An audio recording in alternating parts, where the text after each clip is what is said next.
My father refused to give me $2,000 to bury my husband, the same man who had spent nearly $900,000 on my sister's college tuition, her house, and her fairy tale wedding.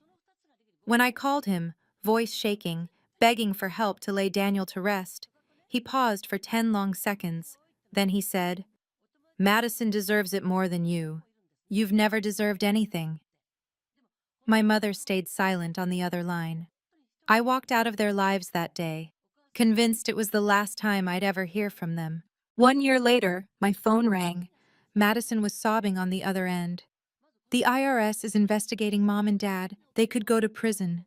Only you can save them." And I realized, for 25 years, I wasn't the worthless daughter. I was the only one holding the evidence. I'm Gabrielle, 42 years old. This is the story of how I went from scapegoat to the person holding my family's fate in my hands. If you're watching this, please subscribe and let me know where you are watching from. Growing up in the Whitmore household, I learned early that love came with a price tag, and mine was always marked down to 0. My sister Madison was the princess. That's what my parents called her, without irony, without hesitation. She had the kind of beauty that made strangers stop and compliment my mother on her genes. Blonde hair, green eyes, a smile that could charm the sternest teacher into giving extensions on homework. I was the reliable one, which sounds like a compliment until you realize it's code for the one we don't need to worry about. The numbers tell the story better than feelings ever could. Madison's education at USC cost my parents $287,000 between 2005 and 2009. 4 years of private university, sorority dues, spring break trips to Cabo, and a graduation party that rivaled some weddings. I remember sitting in the audience at her commencement ceremony, watching my father beam like he'd won the lottery. My education cost me 11 years of debt repayment. $34,000 borrowed for community college and a state university, paid back at 6% interest while I ate ramen 3 nights a week. No one attended my graduation. My parents had a golf tournament that weekend, and Madison was exhausted from a spa day.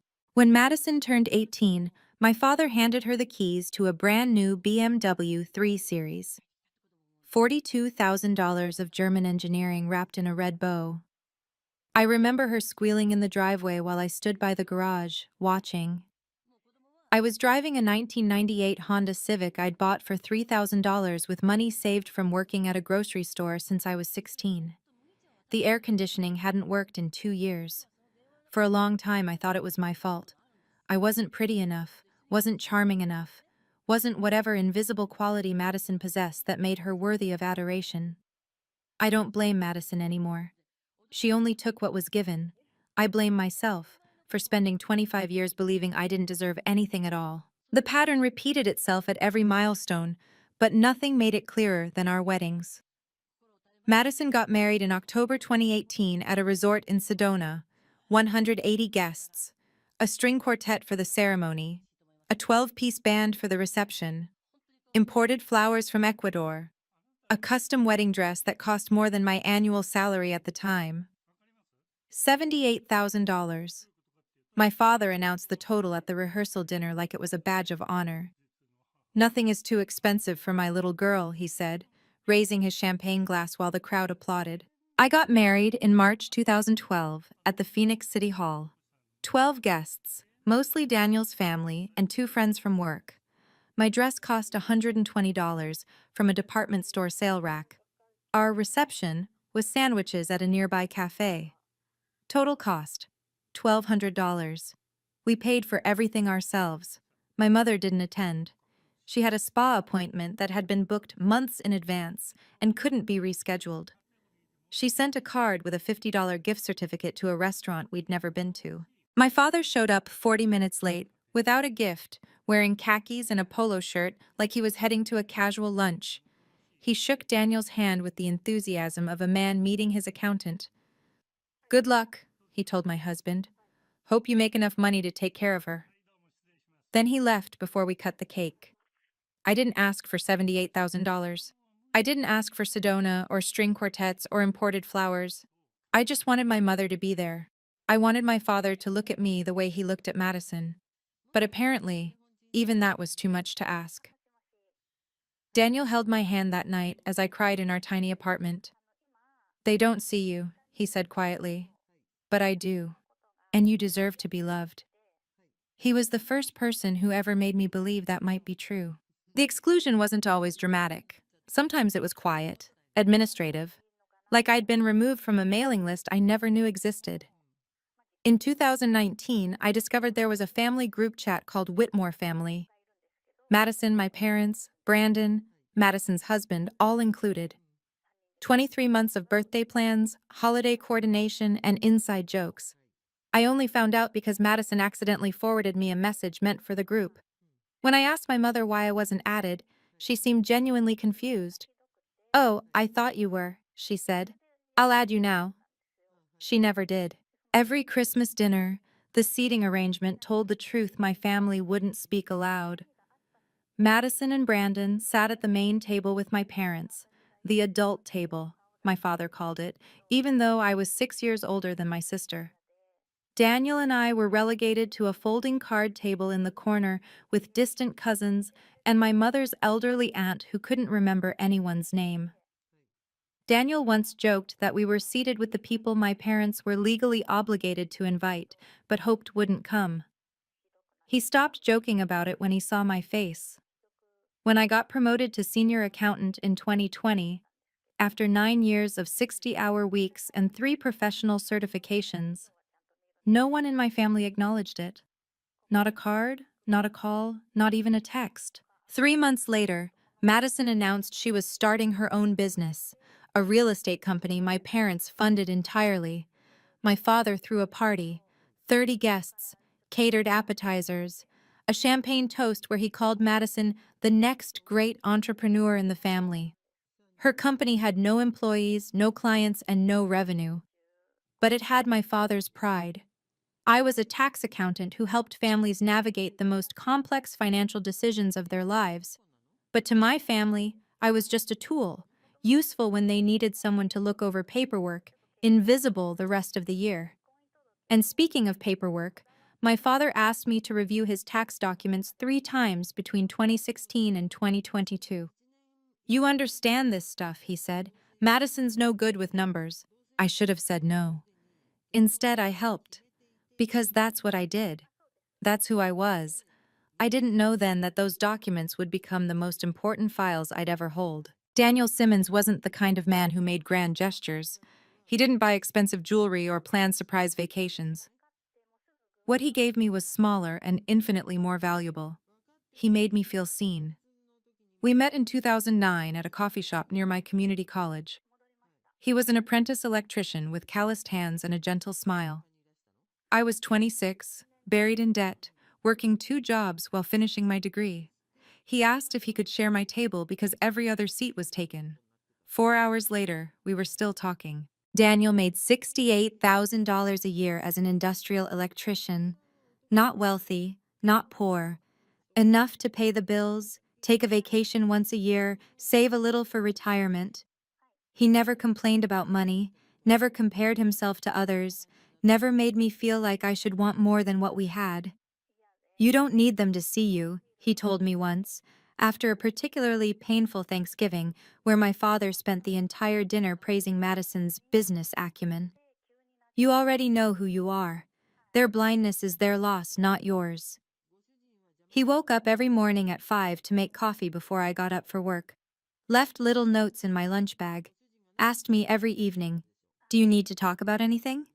Not because he was required to, because he wanted to know. Christmas 2021 was the last holiday we spent with my family. My father made a comment about Daniel's job, something dismissive about manual labor and real careers.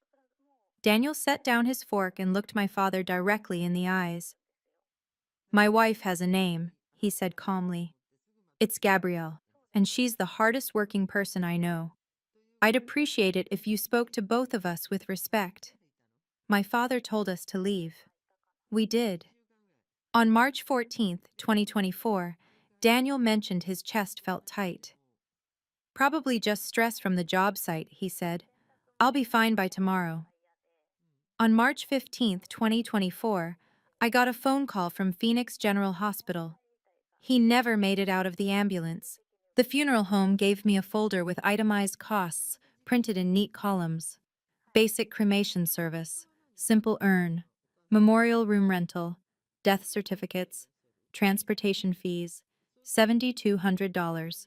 I had $5,200 in savings. Daniel's life insurance policy, the small one his company provided, would take 6 to 8 weeks to process. The funeral home needed payment within 10 days.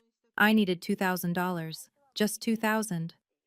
I sat in my car outside my parents' house for 20 minutes before I could make myself dial. My hands were shaking. Daniel had been gone for 3 days. I hadn't slept. I hadn't eaten anything except the crackers a neighbor brought over. I was running on grief and desperation. My father answered on the fourth ring. "Dad," I said, and my voice cracked on that single syllable. "Daniel passed away. I need help.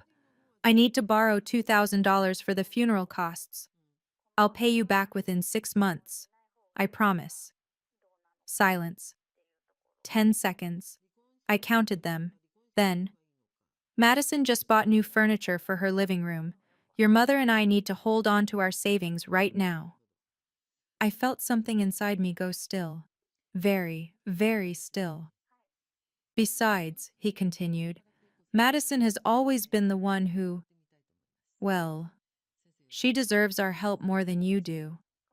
You've never really deserved anything we gave you, Gabrielle. You know that." My mother said nothing. I could hear her breathing on the other extension. "I understand," I heard myself say.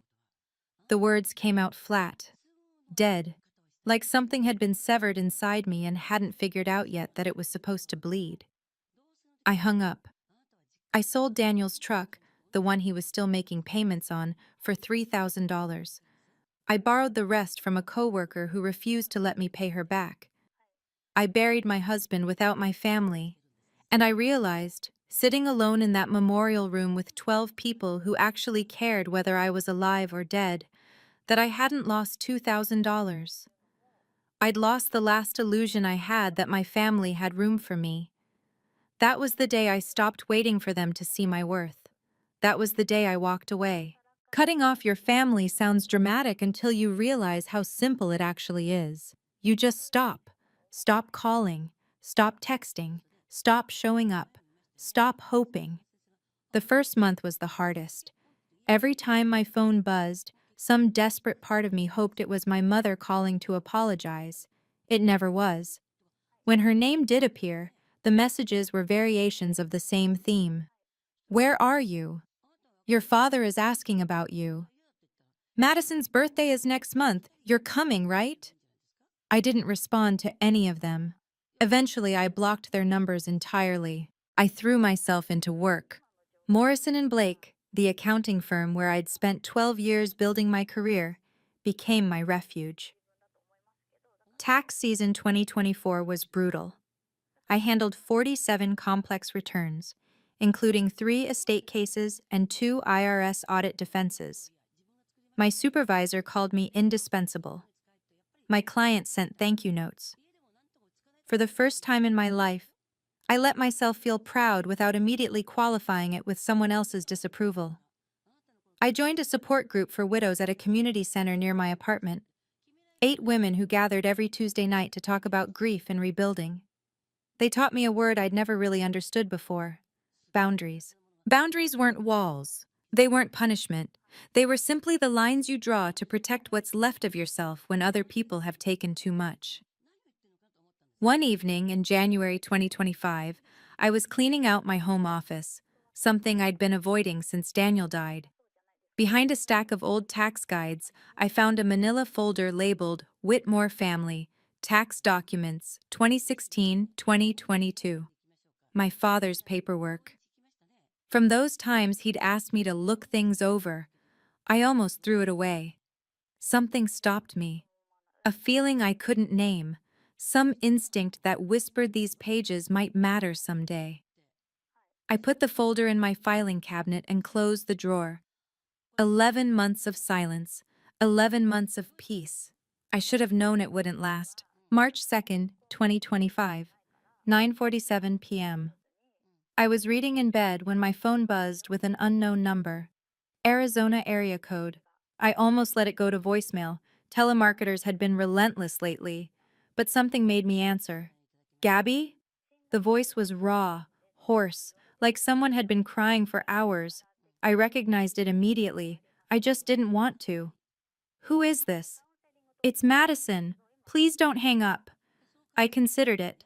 My finger hovered over the red button, but curiosity won over self-preservation. I don't have a sister, I said.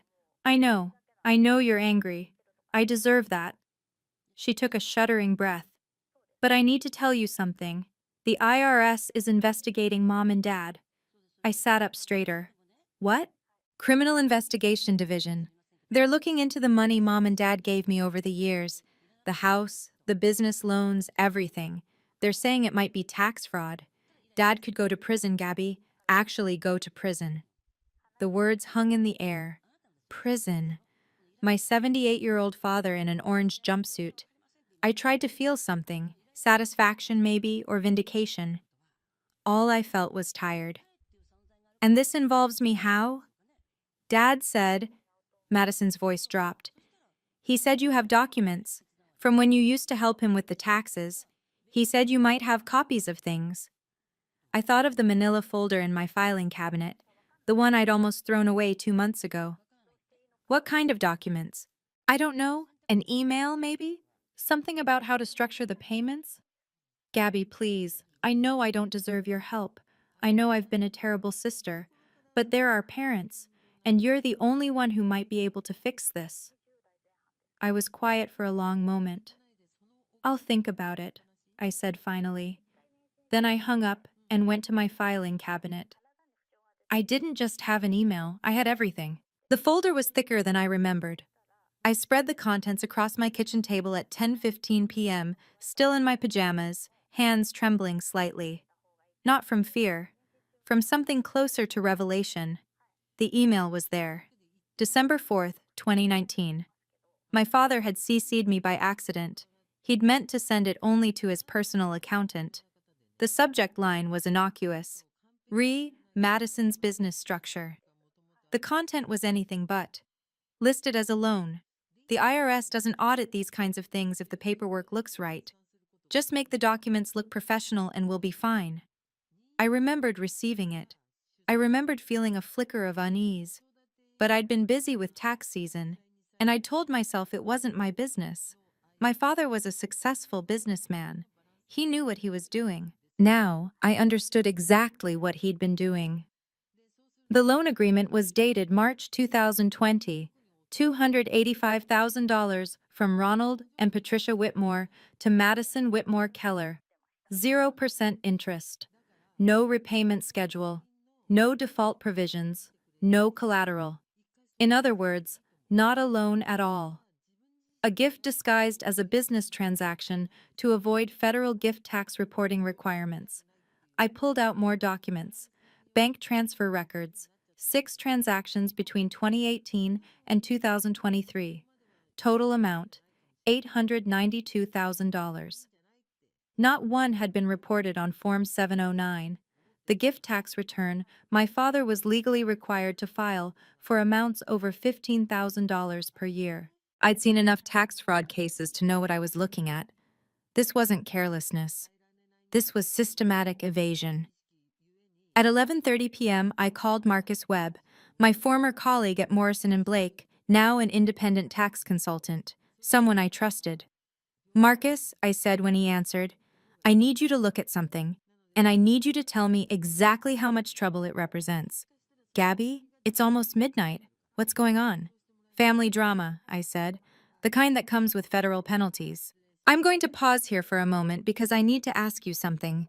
If you were in my position, holding evidence that could either save or destroy the people who abandoned you when you needed them most, what would you do? Would you hand it over to the IRS and let justice run its course? Or would you use it to negotiate? Comment below. Tell me, Team Justice or Team Leverage? And if you're still with me, hit that subscribe button. Because what happened next changed everything. Marcus met me at a coffee shop near his office 2 days later. He looked the same as I remembered: wire-rimmed glasses, graying temples, the perpetually worried expression of someone who spent his life finding mistakes in other people's paperwork. He spread my copies across the table, arranging them chronologically while his coffee grew cold. 20 minutes passed. He didn't speak. I watched his eyebrows climb higher with each document. Finally, he removed his glasses and rubbed his eyes. "Gabby," he said quietly, "this is bad. Really bad." "How bad?" "Your father underreported gift transfers by approximately $612,000 over 5 years. The IRS can assess back taxes on the unreported amounts.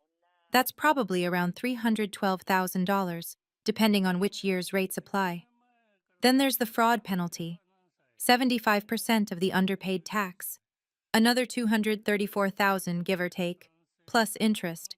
We're looking at over $600,000 total." I let out a breath. "And the email?" Marcus tapped the printout with one finger. "This is what changes everything. Without this, your father could claim it was an oversight, a mistake. With this?" He shook his head. "This shows intent. This shows he knew what he was doing and deliberately structured the transactions to evade taxes. That's not a civil matter anymore. That's potential criminal fraud. 3 to 5 years federal prison." "Jesus." "Yeah." Marcus looked at me over his glasses. "The question is, what are you going to do with this information?" I stared at the documents. Evidence that could destroy my father. Vindication for 25 years of being told I was worthless. "I don't want revenge," I said slowly. I want to be seen. I want them to acknowledge what they did. Publicly." Marcus nodded. "Then you have leverage. Probably more than you've ever had in your life." He was right. But having power and knowing how to use it were two very different things. I found out about the party by accident. 3 days after meeting with Marcus, I logged into an old Facebook account I hadn't used in months. I'd created it years ago to stay connected with college friends. But mostly I'd forgotten it existed. When the feed loaded, the first post I saw was from my mother. "Join us in celebrating 45 years of marriage. Ronald and Patricia Whitmore invite you to an evening of love, family, and legacy. March 15th, 6 o'clock p.m., Scottsdale Country Club, Grand Ballroom." The attached image showed my parents in an engagement photo from 1980, superimposed over an elegant invitation design. 127 people had already RSVP'd. The comments were filled with congratulations and heart emojis. I scrolled through the details: live jazz band, four-course dinner, custom cocktails, a photographer from Scottsdale Living magazine who would be covering the event for their Prominent Families feature. My parents were throwing themselves a party that probably cost more than Daniel's entire funeral. I checked the guest list. Madison, Brandon, cousins I barely remembered, business associates, golf buddies, country club friends. My name wasn't there. Of course it wasn't. I stared at the date on the invitation. March 15th, 1 year to the day since Daniel died. 1 year since I'd begged my father for help and been told I deserved nothing. The universe has a dark sense of humor. I thought about Marcus's words. "You have leverage." I thought about the documents sitting in my filing cabinet. I thought about my father standing in that ballroom, surrounded by everyone he wanted to impress, celebrating his legacy of family and love. A legacy built on lies, on exclusion, on $892,000 hidden from the IRS. And suddenly I knew exactly what I was going to do. Not revenge, something better, reckoning. My father called me on March 8th, first time in almost a year. I let it ring 4 times before answering, made him wait. "Gabrielle." His voice was exactly as I remembered, that particular mix of authority and irritation, like I was an employee who'd missed a deadline. "We need to talk about those documents." "I'm sorry, who is this?" "Don't play games with me." Madison told you about the IRS situation. I need those papers sent to my attorney immediately. Your attorney? I kept my voice neutral. The one who helped you structure those loans that weren't actually loans? Silence. Listen to me carefully, my father said, his tone hardening. This is a family matter. Whatever you think you have, it belongs to the family. You'll hand it over, and we'll forget this whole unpleasantness. Unpleasantness. I repeated the word slowly, tasting its inadequacy. You mean like being told I don't deserve help when my husband is dead? That kind of unpleasantness? That has nothing to do with. It has everything to do with this. My voice didn't rise. If anything, it dropped lower, calmer. You spent 25 years making it clear I was worthless to you. You spent $892,000 on Madison while telling me I deserved nothing. And now you need me. If you send anything to the IRS, I'll tell everyone you're a vindictive, ungrateful child. I'll sue you for theft of private documents. I have lawyers. You have lawyers, I agreed. And I have an email where you explicitly instructed your accountant to file false paperwork. An email you accidentally CC'd to me. The IRS Criminal Investigation Division would probably find that very interesting. More silence. Longer this time. What do you want? The arrogance was cracking now. I could hear the fear underneath. I'll let you know, I said, and hung up. For the first time in my life, my father didn't have the last word. 2 days later, my mother called. Different approach, same goal. Sweetheart. Her voice trembled. I couldn't tell if it was genuine or practiced. We need to talk, mother to daughter. I'd waited 37 years to hear my mother call me sweetheart. It felt hollow now, a tool rather than a term of endearment. Are you calling to apologize? I asked. Or to ask for documents? A pause. Both. I want both. At least she was honest. I know we've made mistakes, she continued. I know the family has been unfair to you sometimes. But your father, he's under so much stress right now. His health isn't what it used to be. If he goes to prison, did you know? I interrupted. About the tax fraud? Silence. I need an answer, Mom. Did you know he was hiding money through Madison's fake business loans? I trusted your father to handle the finances. I didn't ask questions. You didn't ask questions when he spent $900,000 on Madison and nothing on me either. I kept my voice steady. You didn't say anything when he told me I didn't deserve help burying my husband. You've never said anything. Gabby, please. Your silence wasn't neutral, Mom. It was a choice. Every time you stayed quiet while he treated me like I was nothing, you were agreeing with him. I could hear her crying now.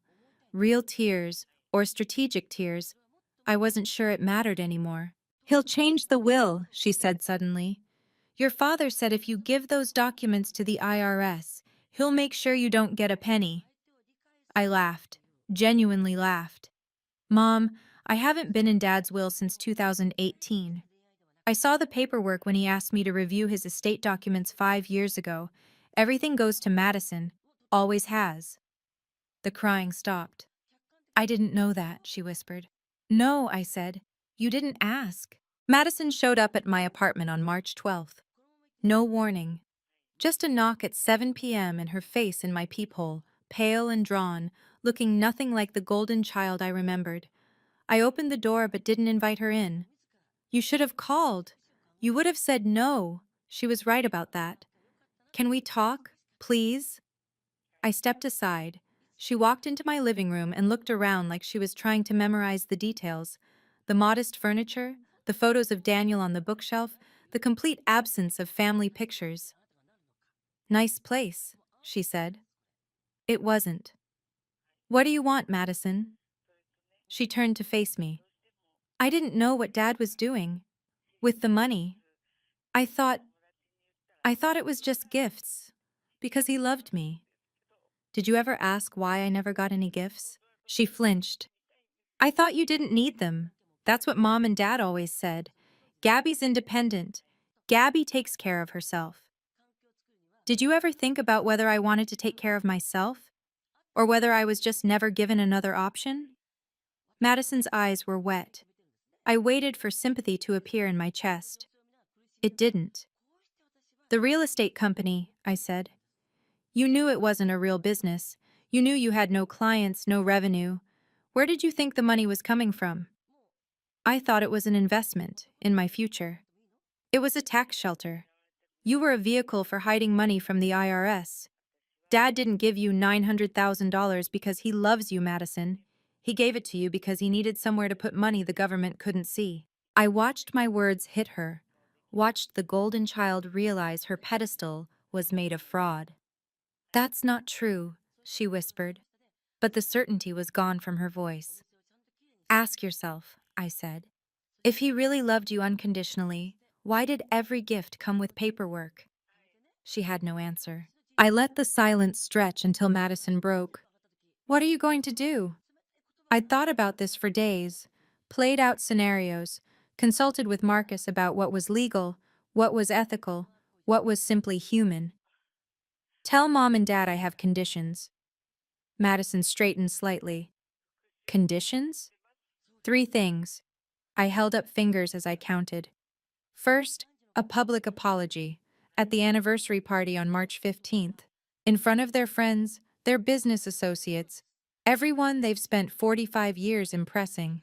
They acknowledge how they treated me. 25 years of favoritism, exclusion, and cruelty, out loud, in public. Gabby. Second, they admit they were wrong to refuse me help when Daniel died, specifically, by name. They say they're sorry for telling me I didn't deserve it. Madison's face had gone white. They'll never agree to that. Third, $2,000, plus interest, 7% compounded over 12 months, $2,140 total. That's nothing. That's pocket change for them. Exactly. I met her eyes.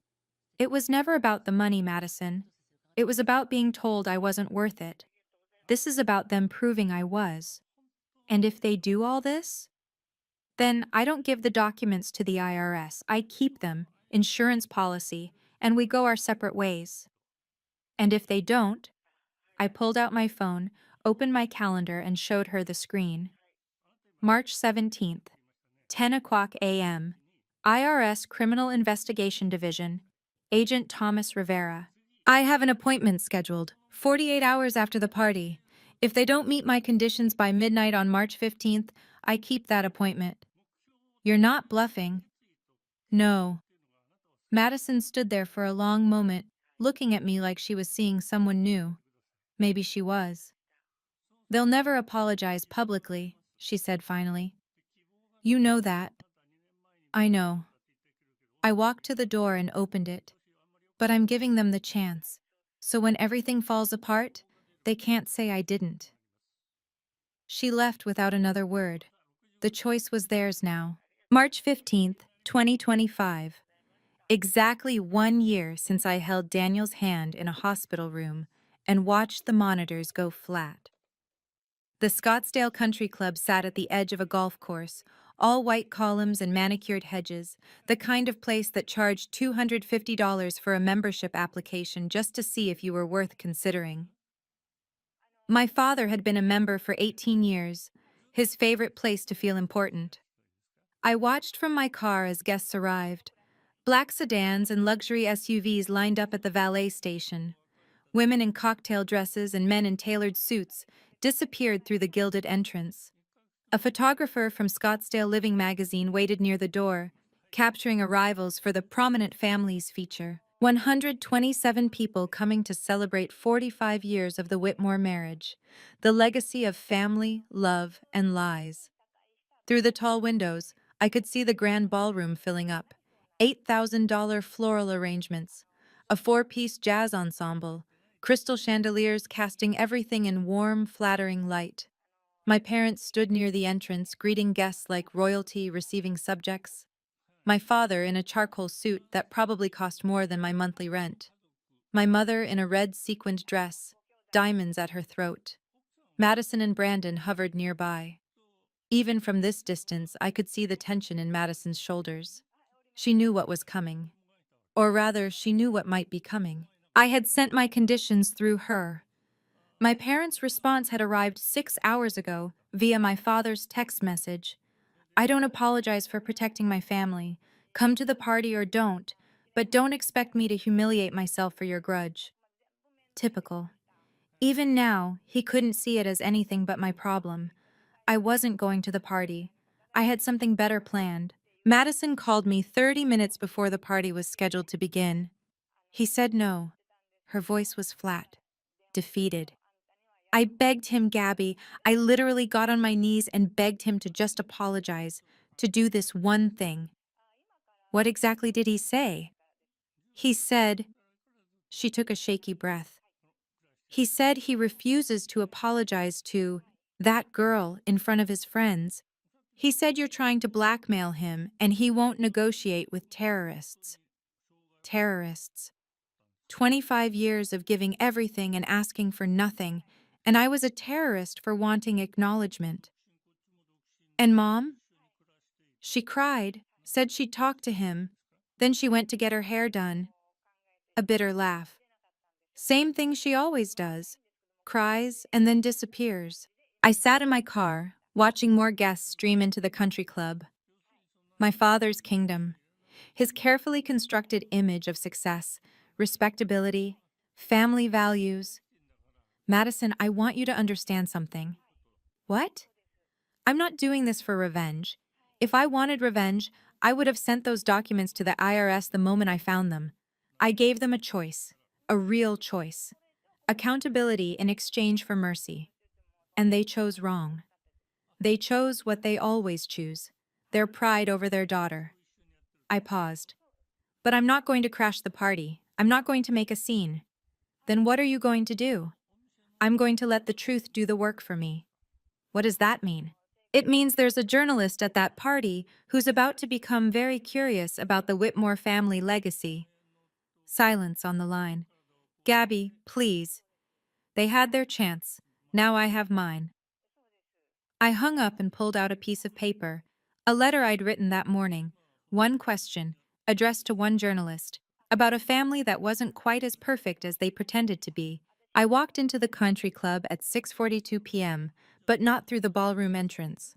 I went to the lounge bar in the lobby, close enough to hear the jazz music floating from the party, far enough to remain invisible. The letter had been delivered an hour earlier by a courier service. No return address. Just a handwritten envelope addressed to Janet Morrison, senior feature writer, Scottsdale Living Magazine. Inside was a single sheet of paper with a simple question. Mr. Ronald Whitmore has publicly celebrated giving nearly $900,000 to his younger daughter Madison over the past decade. His older daughter Gabrielle was not invited to tonight's celebration. She also received no financial assistance when her husband died last year. Could you ask Mr. Whitmore to explain the discrepancy? For the Prominent Families feature, readers might be interested in what family values look like behind closed doors. I hadn't included anything about the IRS, nothing about tax fraud, nothing that could be traced back to illegal activity, just a question. A journalist's instinct would do the rest. I ordered a glass of wine and waited. At 7:15 p.m., I watched through the archway as Janet Morrison, blonde hair, tailored suit, press badge visible, approached my father during a lull in the greeting line. She was smiling, professional, curious. I couldn't hear the conversation from where I sat, but I could see my father's face. First, confusion, then irritation, then something that looked almost like fear. Janet asked another question. My father's voice rose.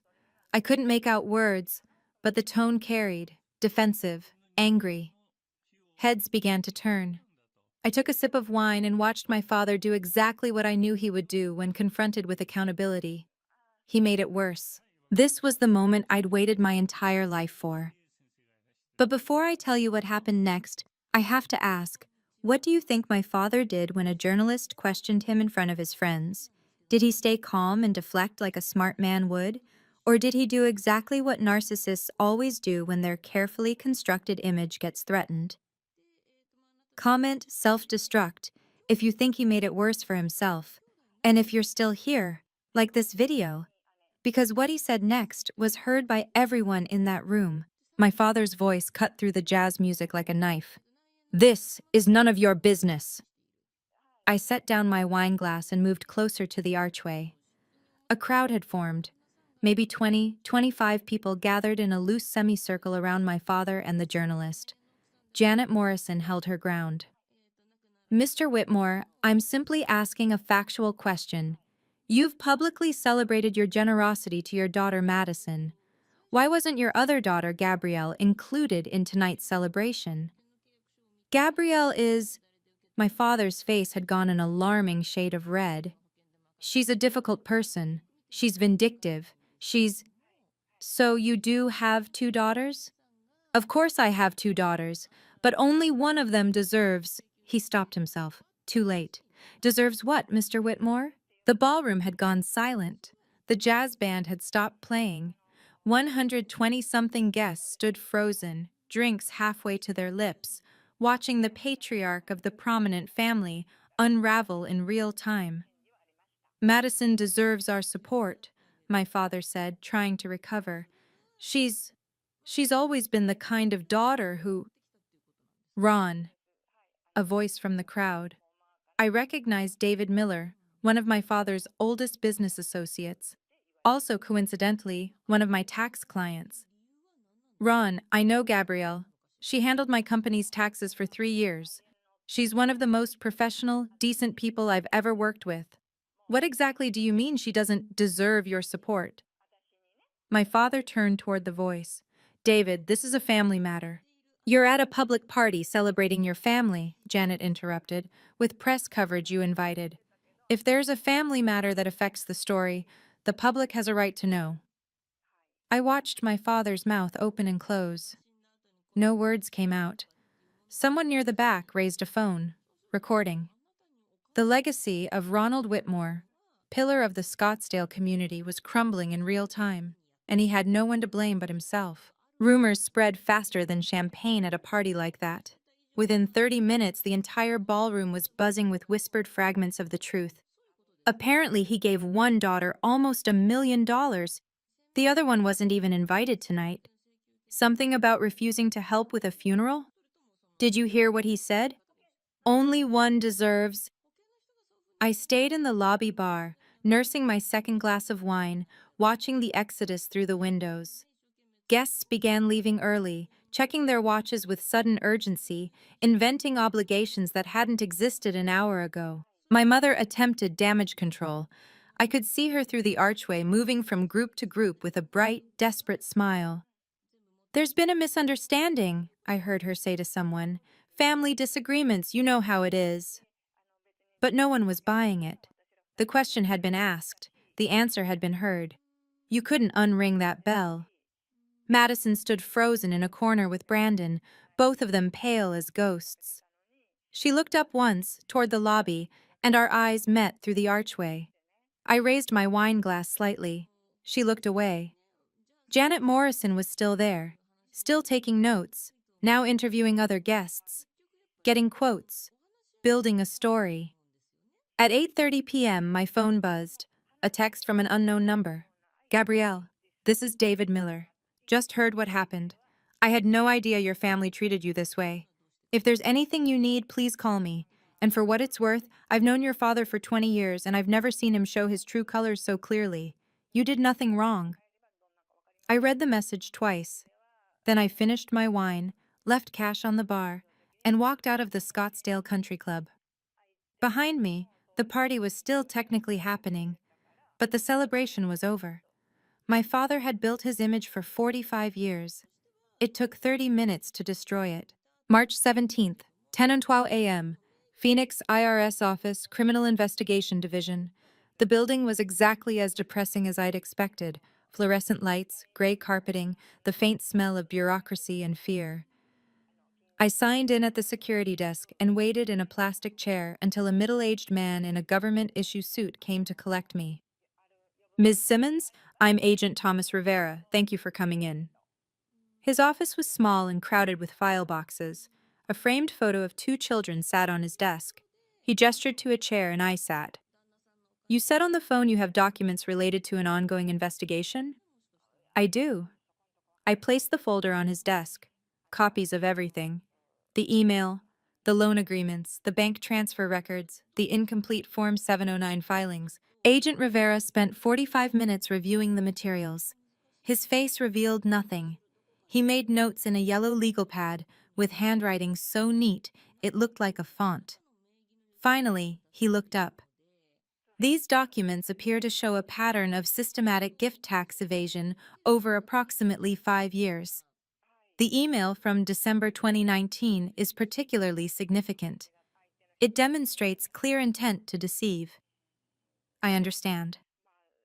If our investigation confirms what these documents suggest, your father could face back taxes in the range of $300,000, plus a fraud penalty of approximately 75%, plus accumulated interest. Total liability could exceed $600,000. And criminal charges? Potentially. Though given your father's age and lack of prior offenses, the U.S. Attorney's Office would likely pursue civil penalties rather than prosecution. But that determination isn't made by my division. I nodded. What happens now? We expand our audit. Your father will be notified within 7 business days. He paused. You understand that once you submit these documents, this process can't be reversed? I understand. And you're still willing to proceed? I thought of Daniel, of the funeral I'd paid for alone, of being told I deserved nothing. Yes, I said. I am. The IRS letter arrived at my parents' house on March 24th. I know because Madison called me 20 minutes after my father opened it. They're expanding the audit. Her voice was hollow. 6 years of tax returns. They're asking for documentation on every transfer to my business. I told you what would happen. Dad is... I've never seen him like this. He threw a lamp. Mom locked herself in the bedroom. She paused.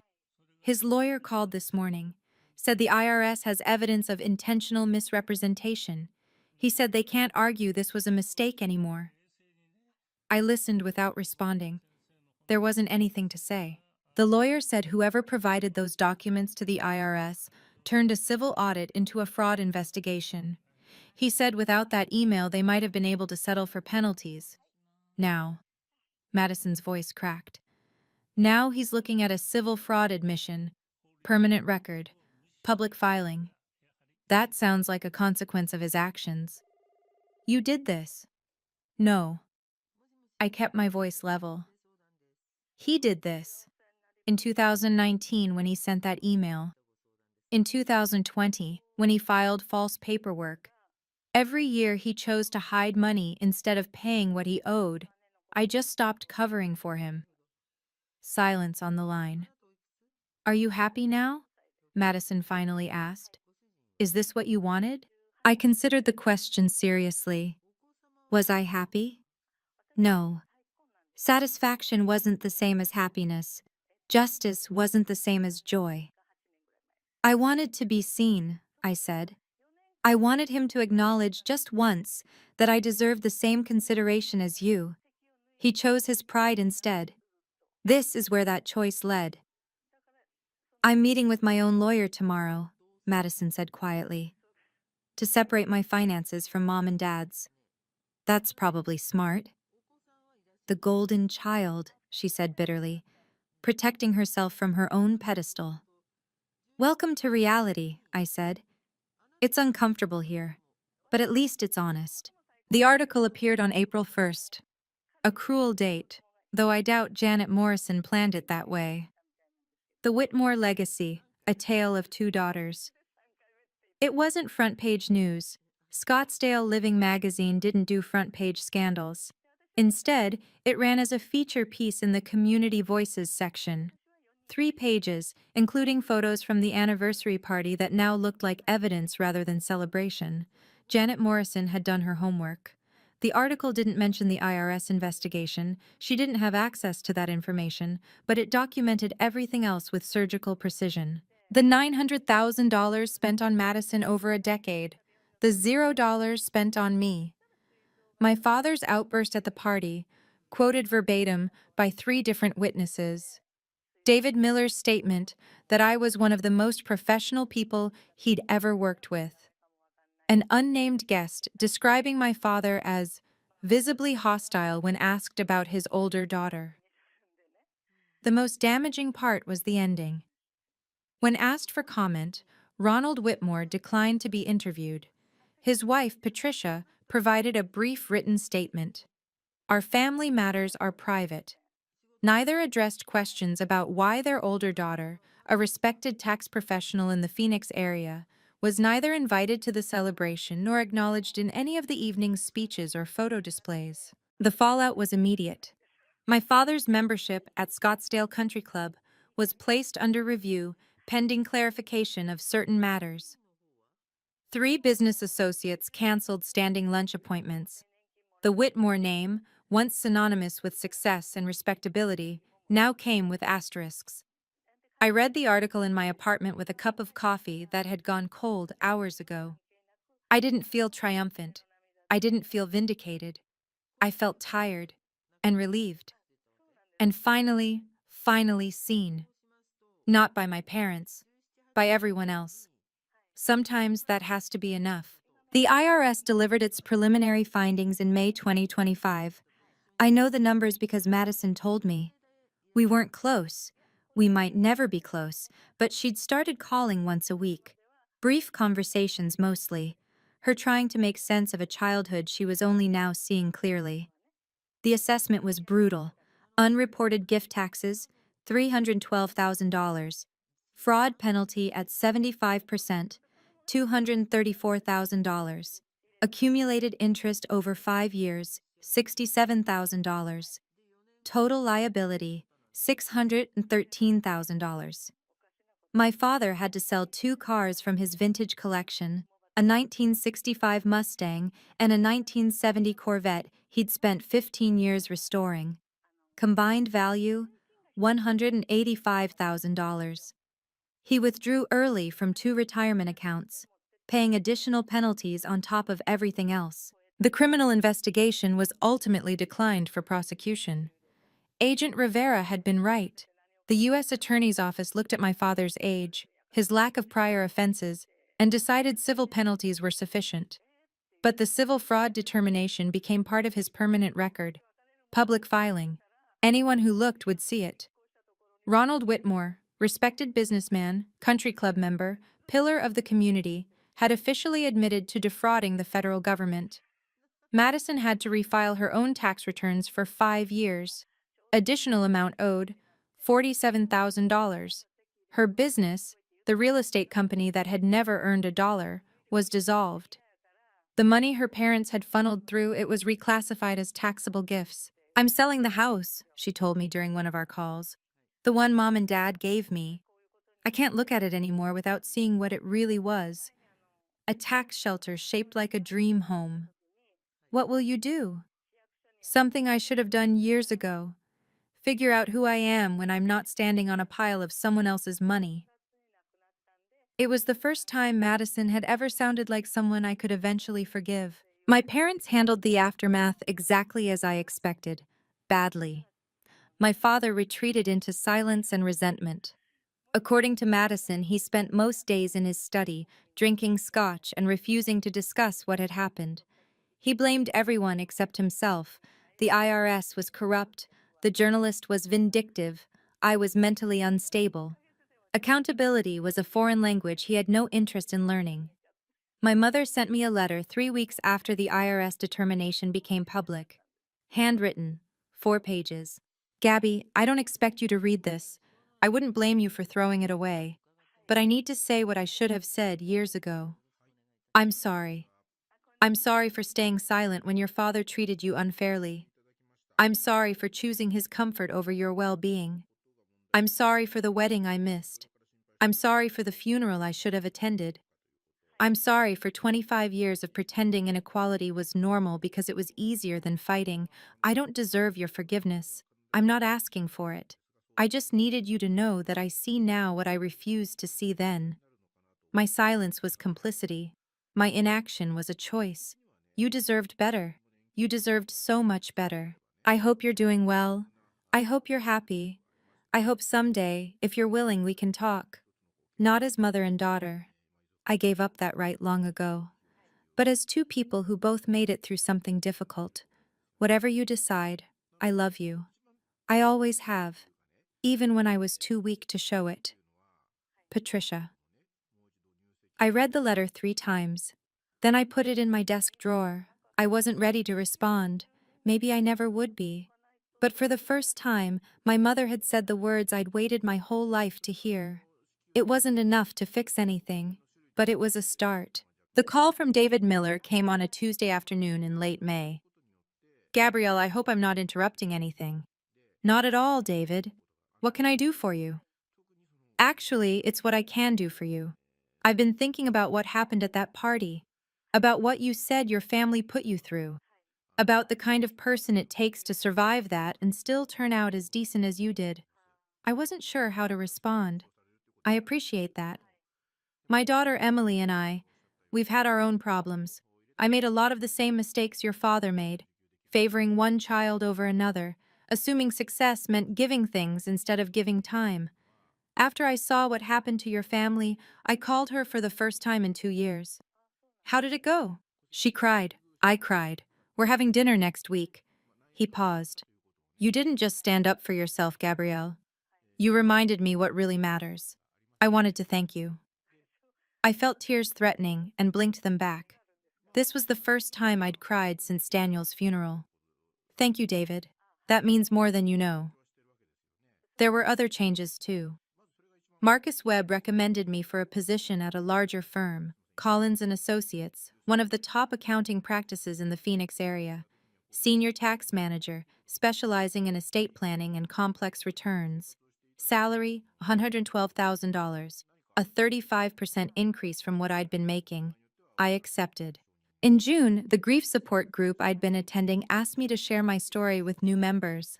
Not the IRS drama, the boundary setting, the walking away, the choosing myself for the first time in 42 years. 12 women listened, 4 of them cried. 3 of them said some version of, I needed to hear that. For 25 years, I'd sought validation from people who couldn't give it. Now I was getting it from people who actually could. March 15th, 2026. 1 year since the party, 2 years since Daniel died. The cemetery was quiet in the early morning light. Dew still clung to the grass. A mockingbird sang somewhere in the trees near the maintenance shed.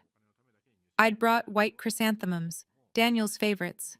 He used to buy them for me every anniversary because he said they represented truth and loyalty. That's us, he'd tell me. True and loyal. I set the flowers against his headstone. Simple gray marble with simple words.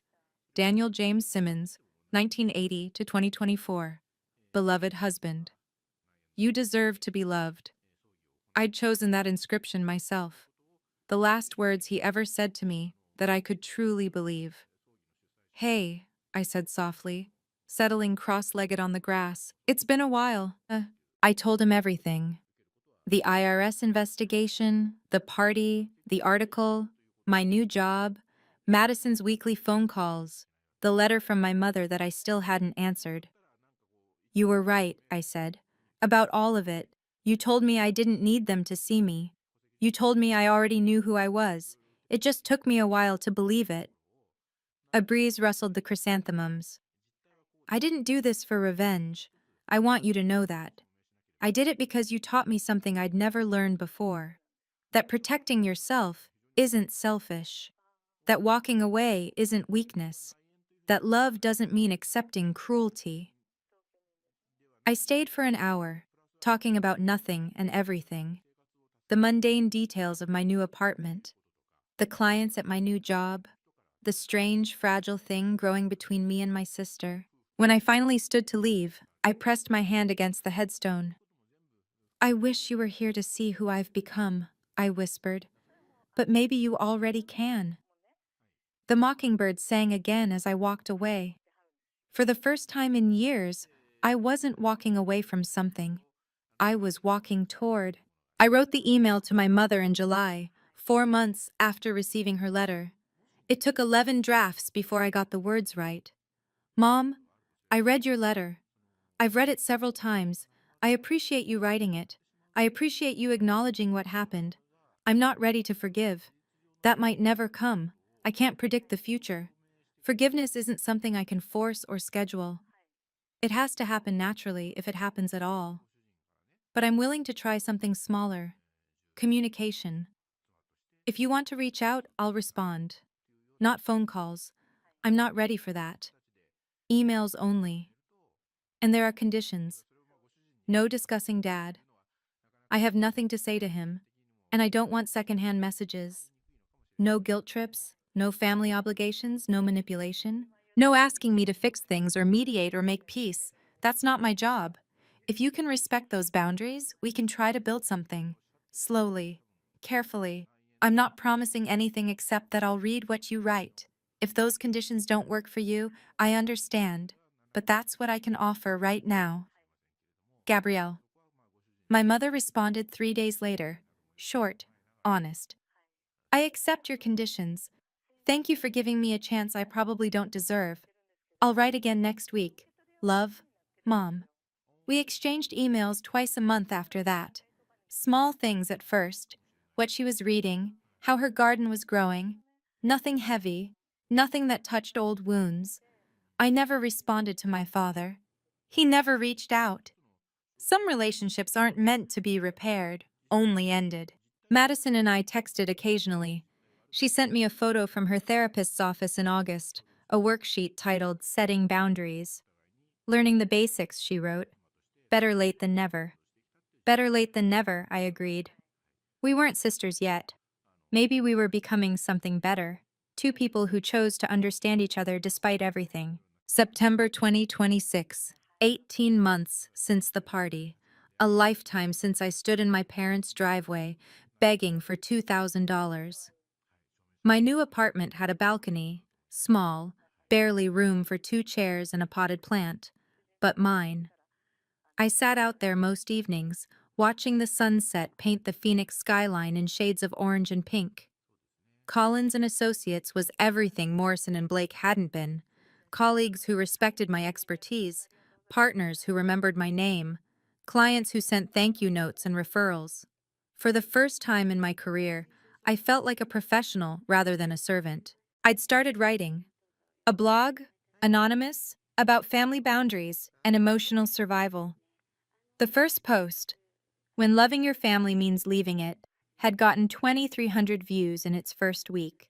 Comments poured in from strangers who recognized their own stories in mine. I thought I was the only one.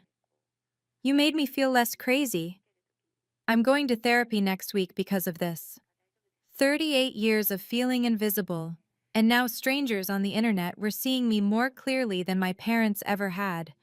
I wasn't dating, wasn't ready.